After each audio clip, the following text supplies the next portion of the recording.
You've told this person things you've never told anyone else. Things you said at 2 a.m. when your guard was completely down. Things about your childhood, your insecurities, the parts of yourself you don't show people. And they held all of it so gently. They made you feel safe in a way you'd been chasing your entire life.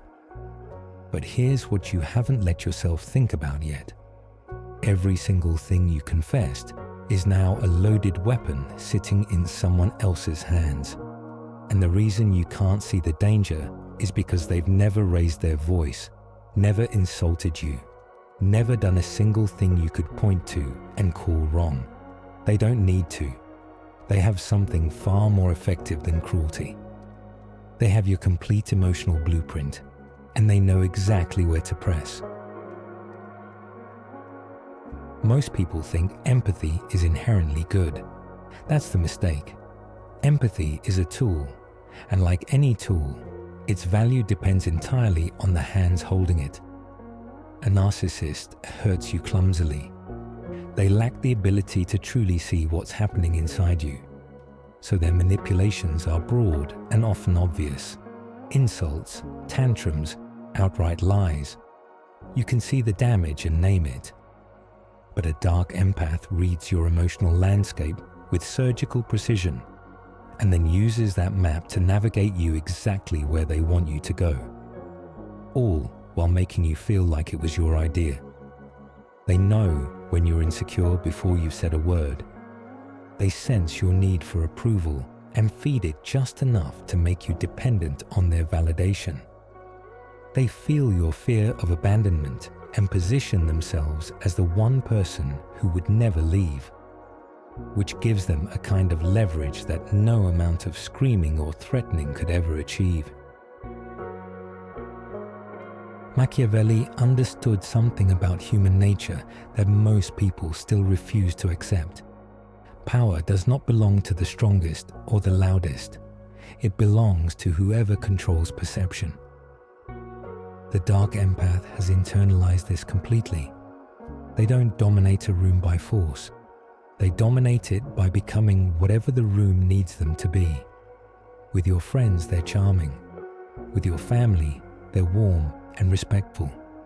In private, they slowly dismantle your confidence with observations that sound like concern.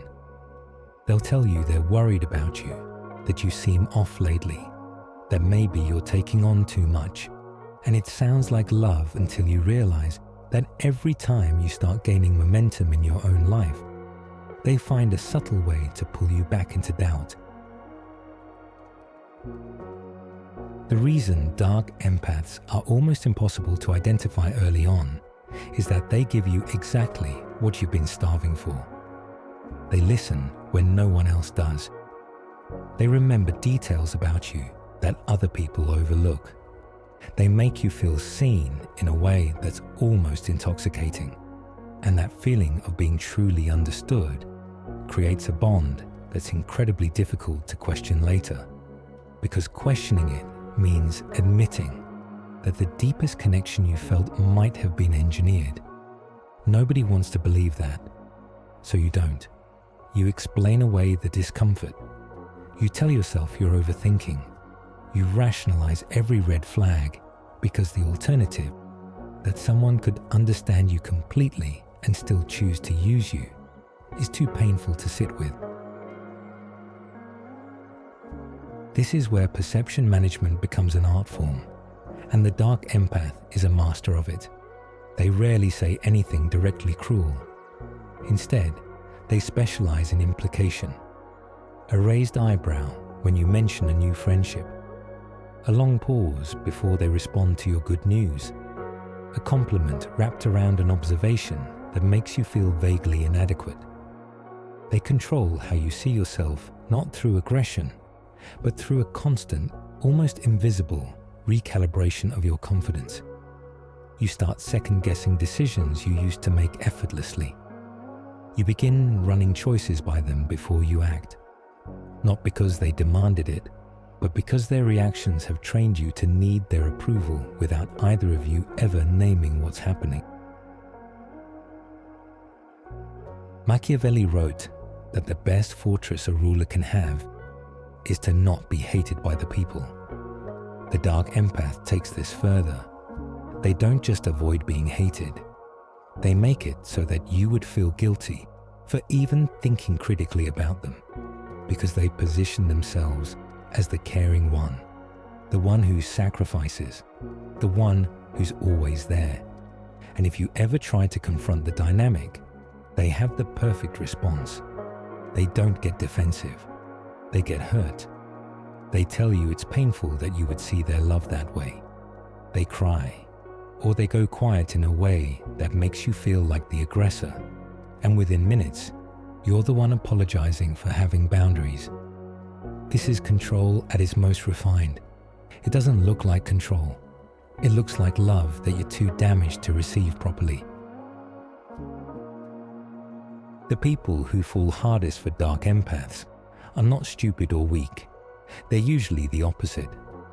They're people who have spent their lives craving a genuine emotional connection. People who have been through enough surface-level relationships to recognize depth when they think they see it. The dark empath exploits this hunger with devastating efficiency. They present themselves as the answer to your loneliness, and once that emotional architecture is in place, extracting yourself feels less like leaving a bad situation and more like amputating part of your identity. That's by design. Machiavelli observed that people cling to what they feel invested in. That loss is felt more sharply than gain, and the dark empath weaponizes this principle by making sure you've invested everything before you ever realize the terms were never equal. So how do you protect yourself from someone who uses understanding as a form of control? You start by paying less attention to what people say and more attention to how you feel consistently after being around them. Words are easy to craft, especially for someone who knows exactly which ones you need to hear. But your nervous system doesn't lie. If you walk away from someone who says all the right things and still feel drained or anxious or unsure of yourself, that gap between their words and your body's response is the only data point you need. You don't have to prove it to anyone. You don't need to build a case or find a smoking gun or wait for them to slip badly enough that other people believe you. Dark empaths are meticulous specifically because they know you'll look for evidence, and they make sure there's never enough to justify leaving. The second thing, and this is the part no one wants to hear, is that the dark empath can only operate in the space your unmet needs create. They didn't invent your loneliness or your craving for validation or your fear of being alone.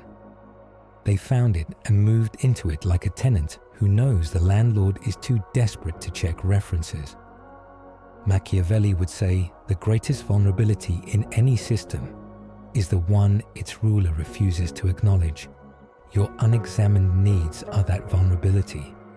The work isn't just about identifying dark empaths and learning their patterns.